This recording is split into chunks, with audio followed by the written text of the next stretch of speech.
So a couple of months ago, I was invited to a panel. A couple of months ago, I was invited to a panel with two other business leaders to share our story, our professional story. The first one told us that he started to work at the age of 13 in a library and paid his way through law school, and today he's a lawyer at a major law firm. The second professional told us that she started to work at the age of 14, cleaning tables, and today she is a director of culture, diversity, and inclusion at a major fast food restaurant. Now it came to my turn to say, oh no, I didn't start to work until I was 22. Where should I start my story? Anyway, I told them a story, but that panel actually made me think about my journey. And when I look back, what I thought was just a quick way to make some money was early instincts of entrepreneurial spirit.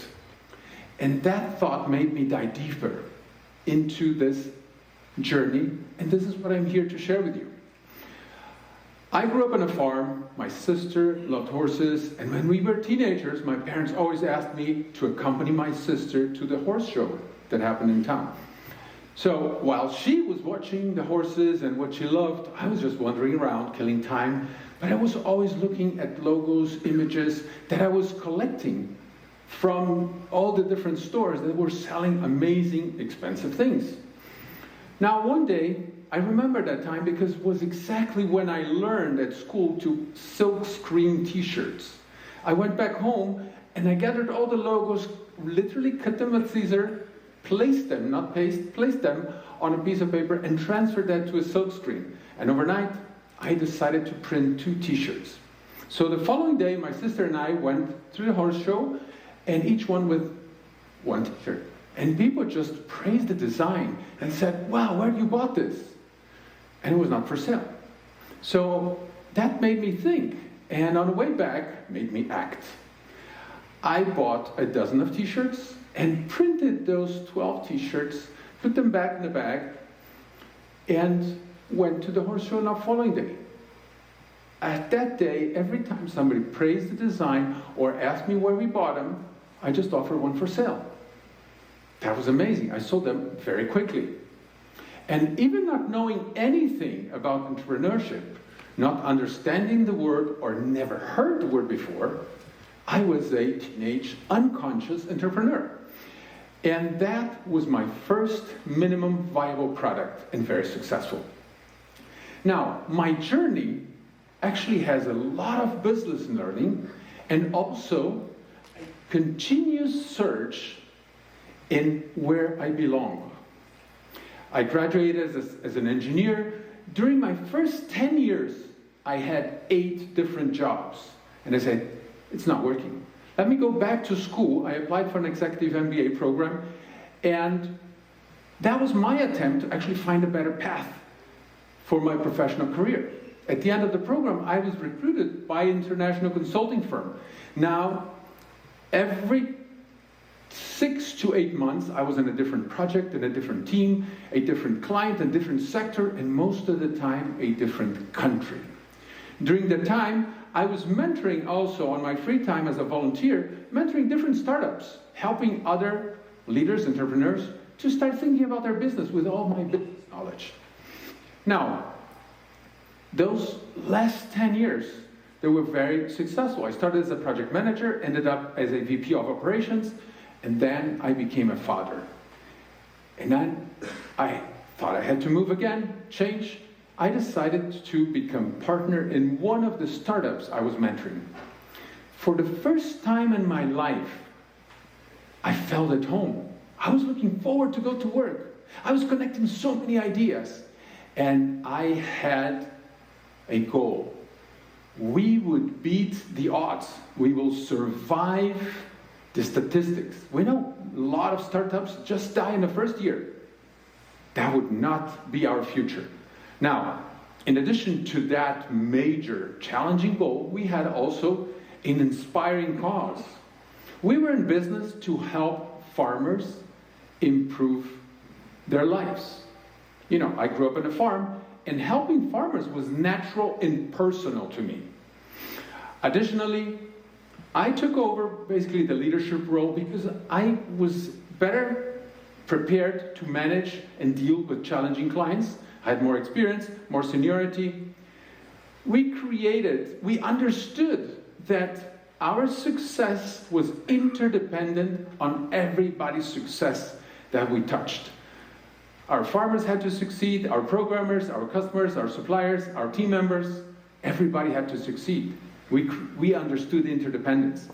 And we created the culture that was all in, hands-on. Whenever the help was needed, we would just jump in to help and make it happen. Now, after the survival hurdle, the first year has gone, we were there, still alive, we grew steady for the following 10 years. Now, something else happened on those 10 years. The distance between the partners grew tremendously. We had different vision and different values. And that gap could not be bridged. So I made a decision again and say, it's time for me to go. So what I learned from my official first entrepreneurial experience and my previous professional life is something that I already shared so far, are 4 principles of highly successful organizations. All of them had a clear cause, recognized a leader, a caring leader, understood about interdependence, and created a culture, a responsible culture. And that happens forever. Since the beginning of humanity, when we lived in caves, where there was a lot of work just to stay alive. We gathered in groups to survive. That was our cause.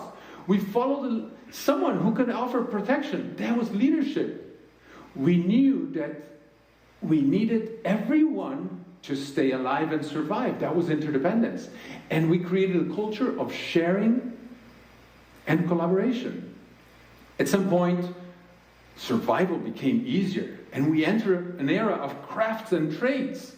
And everyone with their talent could offer a product or service to their community. At that point, that talent started to be reflected on surnames. Smith, Baker, Weaver, Shoemaker.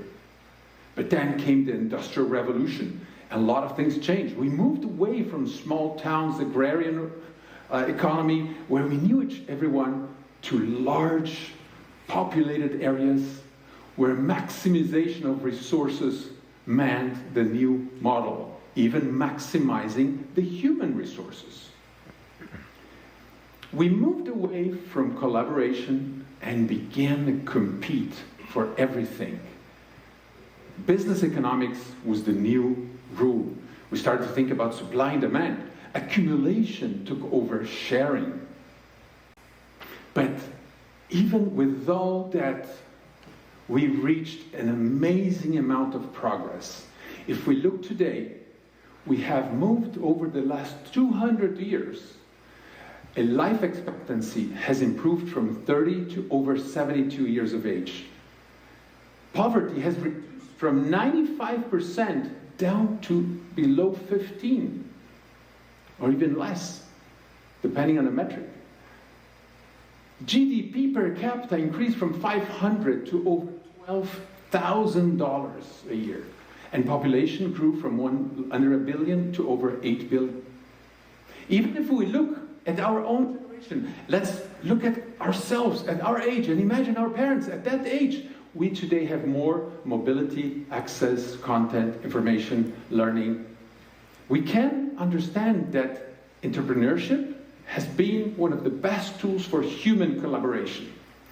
And not only that, but entrepreneurship has probably been the best tool to elevate humanity out of poverty. But that came at a cost. The cost of struggling societies and degraded environment. And this calls for an urgent and substantive change in the way we operate businesses.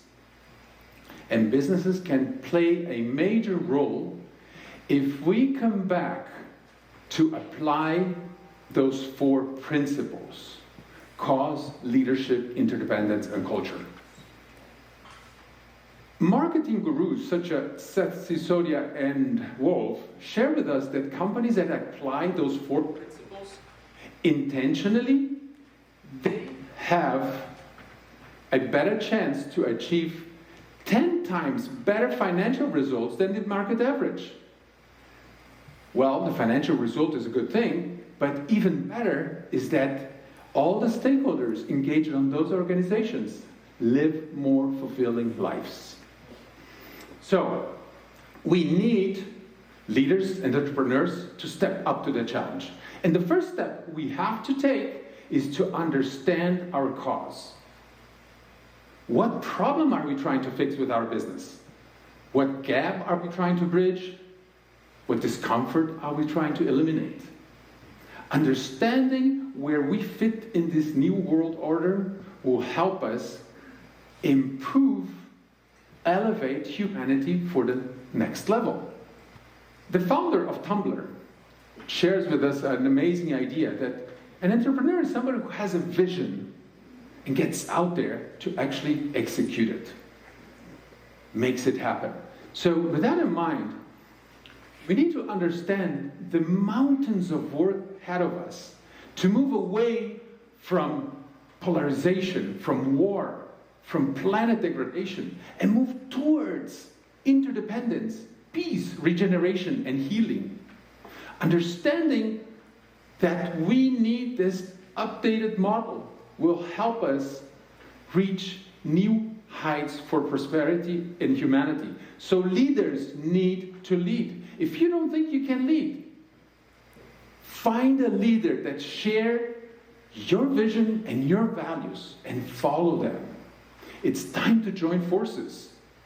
It's time for us to understand what our talents or skills, God-given, learned at school, or learned through mentoring, and understand where those skills can serve each one of us and humanity at the same time. We need to look around us and do some heavy lifting, because anything that bothers us, we can see a gap in something out there that could be a potential business initiative. So start talking to your colleagues, to your friends, to join forces and actually make the change happen. We need to learn where our talents can actually fit this new world order to create a better future to everyone. So this is the time to start the journey. We need clear cause, caring leadership, interdependence, and a responsible culture to start creating better businesses for a better world. Thank you.